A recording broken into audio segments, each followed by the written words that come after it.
बिस्मिल्लाहिर्रहमानिर्रहीम अस्सलामुअलैकुम रहमतुल्लाह। जीएचक्यू की जानिब से बहुत ही बड़ा फ़ैसला किया गया है और उस फ़ैसले की वजह से शहबाज शरीफ की कुर्सी भी ख़तरे में पड़ गई है और आसिफ अली जरदारी की कुर्सी भी ख़तरे में पड़ गई है। ऑलरेडी दोनों की जो पोजीशन है वो बड़ी कमज़ोर हो चुकी है और दोनों की कुर्सी डामाडोल है। किसी वक्त भी देखिए, ये जो बजट पेश किया जा रहा है ये बिल्कुल लास्ट बजट है, ये इनको लास्ट चांस दिया गया, इससे मज़ीद अब मौका नहीं मिल सकता और इनको एक बार नहीं कई बार इनको कह दिया गया है।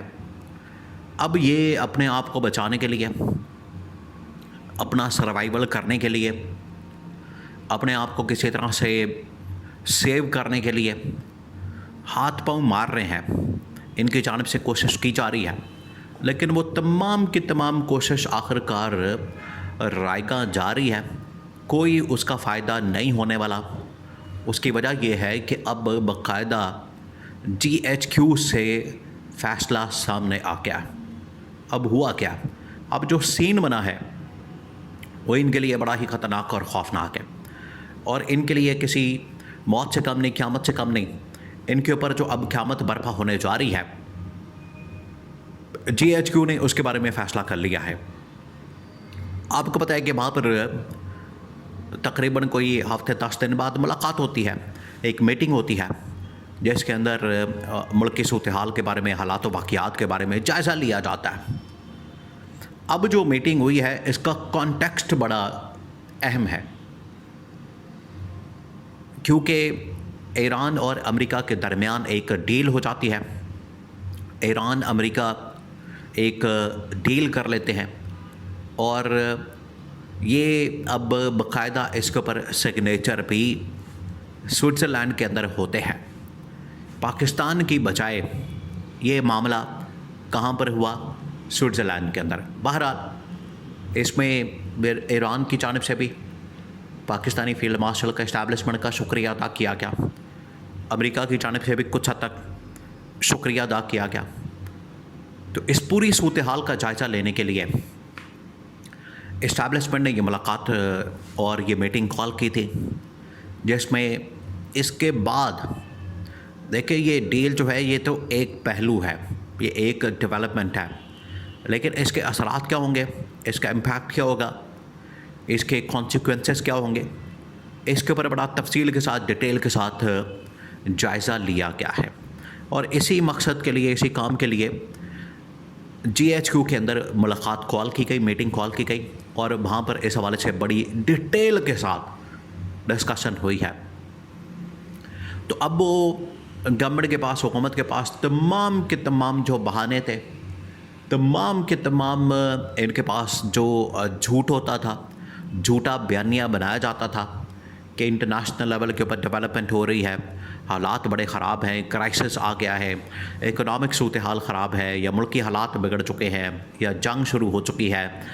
ऐसे में तब्दीली नामुमकिन है। देखें, जब इमरान खान की गवर्नमेंट को निकालना था, 2018 के अंदर इलेक्शन हुए, 2019 के अंदर इमरान खान के गवर्नमेंट के ख़िलाफ़ महाज खोल दिया गया। अब 19 में क्योंकि कोरोना आ गया, कोरोना आने की वजह से मामला जो है तकरीबन 1.5-2 साल के लिए टल गया। चले, वो तो एक जेन्युइन रीज़न थी, एक नज़र आ रही थी कि पूरी दुनिया के अंदर एक मसला पैदा हो गया, लेकिन अभी ऐसी कोई सूरत हाल नहीं है, अभी ऐसा कोई मामला नहीं है जिसकी आड़ में ये लोग बात करें, जिसकी आड़ में ये लोग कह सकें कि अब गवर्नमेंट को बचाया जाए और गवर्नमेंट के ख़िलाफ़ कोई साजिश ना की जाए या गवर्नमेंट को घर भेजने की कोशिश ना की जाए।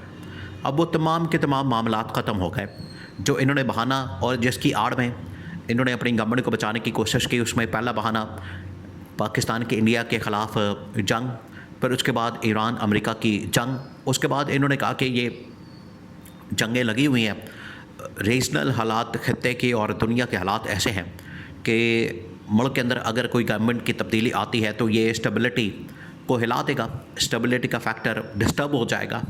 अब वो तमाम के तमाम बहाने ख़त्म हो गए। अब जीएचक्यू के अंदर जो मीटिंग कॉल की गई उसके अंदर इसके इम्पैक्ट के मुतालिक और इसका इम्पैक्ट सबसे बढ़कर पाकिस्तान में इसका फ़ायदा क्या होगा, ये सबसे अहम तरीन चीज़ को देखा जा रहा है कि अगर अमेरिका ईरान के दरमियान डील होती है, अगर अमेरिका और ईरान के दरमियान मामला सेटल होता है, तो इससे पाकिस्तान को फ़ायदा क्या होगा कि इसमें से पाकिस्तान के लिए कोई बेनिफिट होगा, पाकिस्तान को इसमें से फाइनेंशियली कोई बेनिफिट होगा।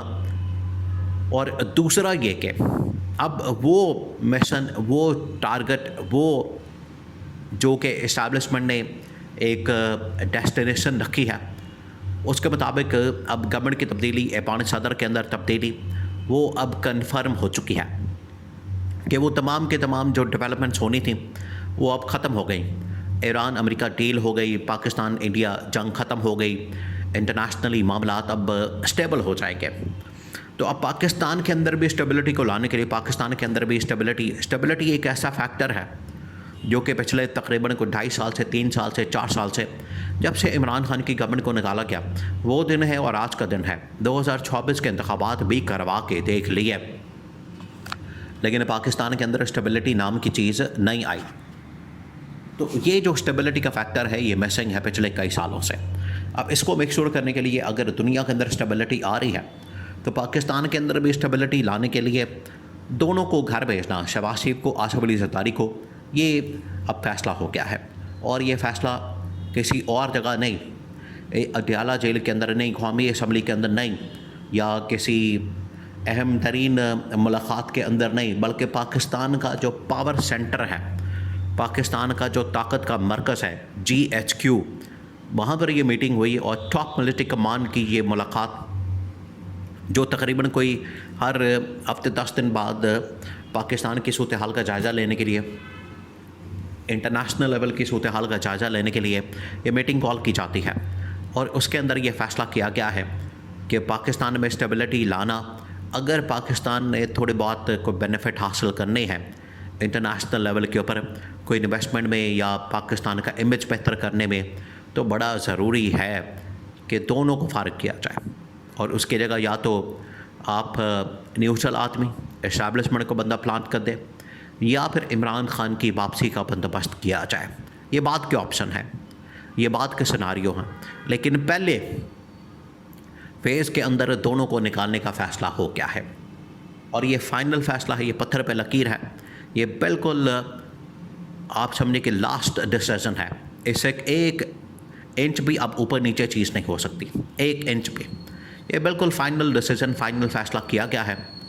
और ये अब वार्निंग के तौर पर, अल्टीमेटम के तौर पर दोनों को, शहबाज शरीफ को भी और आसिफ अली जरदारी को भी ये पैगाम पहुंचा दिया गया है कि GHQ के अंदर होने वाली मुलाकात में ये फ़ैसला हो गया है।